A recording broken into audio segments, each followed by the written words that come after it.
안녕하세요. 창동 경희심혈관의원 대표원장 안세호입니다. 오늘은 많은 분들이 원인을 알 수 없다고 해서 고생하시고 계시는 자율신경 실조증에 대해서 말씀드리도록 하겠습니다.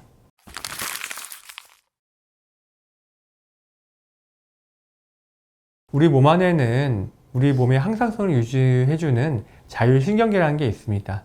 자율신경계의 두 축인 교감신경과 부교감신경이 있는데요. 우리 몸의 균형을 유지해주는 역할을 합니다. 이러한 균형이 무너지게 되고 자율신경계가 제 역할을 못하게 되는 것을 자율신경 실조증이라고 합니다. 자율신경계는 우리 순환기, 호흡기, 비뇨생식기, 신경계에 널리 분포하기 때문에 이로 인해 나타날 수 있는 증상도 무척 다양합니다. 만성 피로, 불면증, 우울증, 가슴 두근거림, 두통, 어지러움증, 과민성 대장증후군, 하지 불안증후군, 탈모, 두드러기 등등 아주 다양한 질환들이 있습니다. 자율신경 실조증의 대부분의 원인은 피로와 스트레스입니다. 스트레스와 피로를 받다 보면 자율신경계의 균형이 무너지고 스트레스 저항력이 떨어지면서 이러한 자율신경 실조증이 발생하게 됩니다.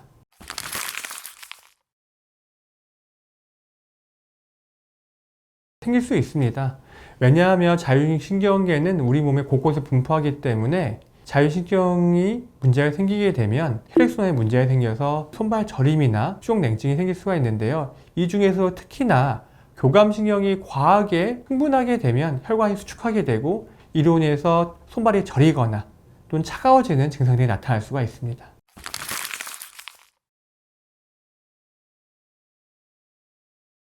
손발 저림이나 수족 냉증이 자율신경 실조증 말고도 다른 질환으로 생기는 경우도 많이 있는데요. 이런 경우에는 증상과 양상을 잘 감별해서 병의 원인이 무엇인지를 파악하는 것이 중요합니다. 예를 들어 목 디스크나 허리 디스크, 흉곽출구 증후군, 손목 터널 증후군에 의해서도 이런 비슷한 손발 저림이나 수족 냉증이 생길 수가 있는데요. 이런 질환들은 신경이 눌려서 생기는 질환이기 때문에 신경 라인을 따라서 저린 증상, 시린 느낌이 나타나게 되고요. 예를 들면 손목 터널 증후군이 눌리는 경우는 손목에 눌리기 때문에 손바닥 쪽에 주로 증상이 나타나고요.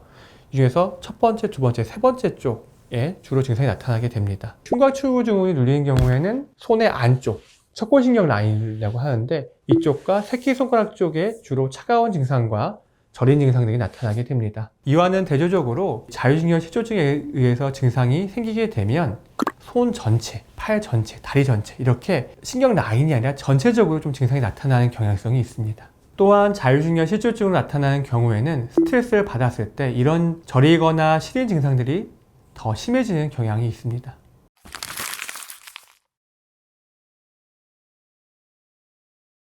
자율신경계 이상으로 손발 저림이나 수족 냉증이 생긴 경우에는 혈액순환을 원활해지게 하는 치료와 함께 자율신경계를 안정시켜주는 치료를 같이 시행해야 합니다. 또한 교감신경뿐만 아니라 부교감신경에 문제가 생겨서 혈관의 기능 조절 자체에 문제가 생긴 경우에는 자율신경계의 기능 조절 자체를 회복시켜주는 치료를 같이 병행해야 합니다. 마지막으로 자율신경계의 기능 자체가 떨어져 있는 경우가 있는데요.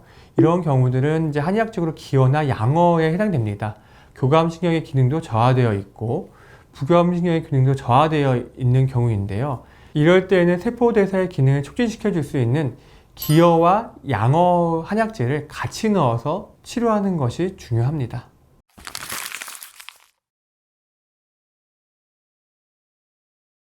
자율신경계를 악화시킨 요인으로는 스트레스와 피로, 과도한 운동, 카페인이 있습니다. 스트레스와 피로는 우리 몸에서 자율신경계의 균형을 깨트리게 하는 주요 원인인데요. 내가 너무 스트레스를 많이 받거나 너무 피로하게 되면 이러한 자율신경 조절 능력이 상실되는 경향이 있습니다. 과도한 운동 또한 교감신경을 너무나 자극하기 때문에 자율신경 실조증에는 좋지가 못합니다. 카페인 역시 각성 효과도 있고 잠도 잘 못 자게 하기 때문에 자율신경 실조증 환자들은 카페인을 꼭 줄이시거나 피하시는 게 좋습니다. 너무 춥거나 더운 환경도 자율신경계에 악영향을 미치기 때문에 좋지 못합니다. 우리 몸의 자율신경계는 항상성을 유지하는 역할을 하기 때문에 이러한 온도 변화는 우리 몸에 스트레스를 주고 자율신경계를 안 좋게 만들 수가 있습니다. 이 밖에도 몸에 독소를 쌓이게 하는 음주와 흡연도 피하시는 것이 좋습니다. 말초 혈관에 노폐물이 쌓이게 하고 혈액순환을 방해하기 때문에 손발이 저리거나 수족냉증이 있으신 분들이라면 꼭 금연하시는 것이 좋습니다.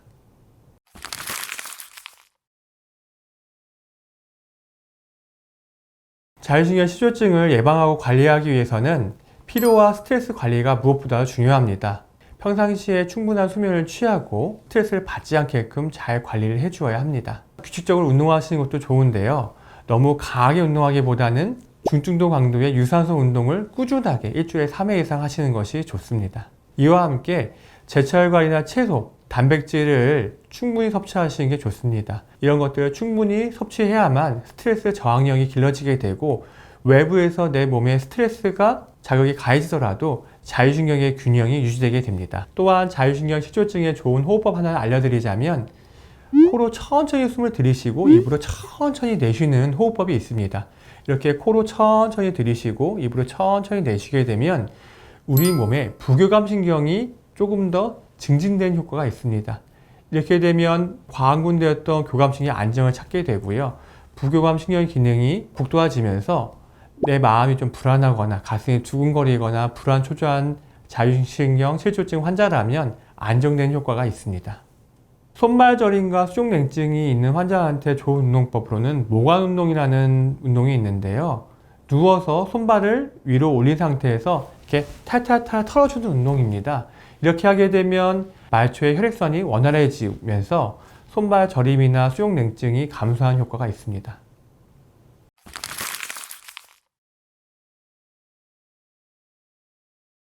수족냉증과 손발 저림이 자율신경 실조증과 겸해 있는 경우에는 그 증상이 더욱더 심해지거나 폭발적으로 증가하는 경우가 많습니다. 따라서 이런 경우에는 말초의 혈액순환을 원활하게 해주는 약과 자율신경 실조증을 치료해주는 약을 같이 넣어서 치료해야 됩니다. 또한 목 디스크나 허리 디스크, 손목 터널 증후군, 흉곽출근 증후군과 같이 신경이 눌리는 게 뚜렷한 증상이 있다면 해당 부위의 침치료, 약침치료 또는 추나치료를 같이 병행해서 치료를 해야 합니다. 자율신경 실조증을 치료하는 경우에 교감신경이 우세한 증상과 부교감신경이 우세한 증상이 번갈아 가면서 나타나는 경우가 많습니다. 이럴 때 이제 진막이나 설진을 통해서 어느 쪽으로 조금 더 균형이 치우쳐져 있는지 파악을 해서 치료하는 것이 굉장히 중요합니다. 이렇게 자율신경 실조증을 함께 치료해야만 손발 저림이나 수족냉증이 있을 때 보다 근본적으로 원인을 같이 없애서 재발하는 것을 막을 수가 있습니다.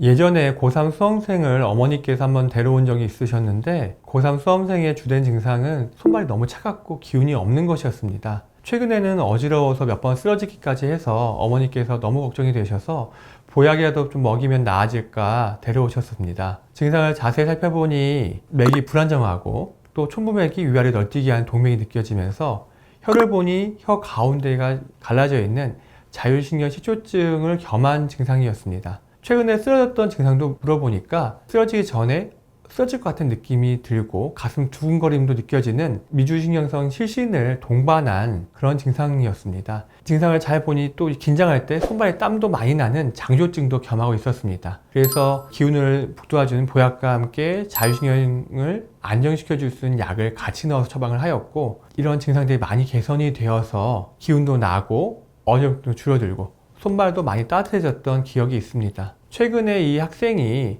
대학생이 되어서 목에 침을 맞으러 왔었는데 손발을 만져보니 지금도 따뜻하게 잘 유지가 되고 있고요. 물어보니까 이제 시험 때 원래 긴장하던 것들이 있었는데 긴장이 좀 풀어지니까 시험도 잘 봐서 대학도 잘 갔다고 해서 굉장히 뿌듯했던 경험이 있습니다.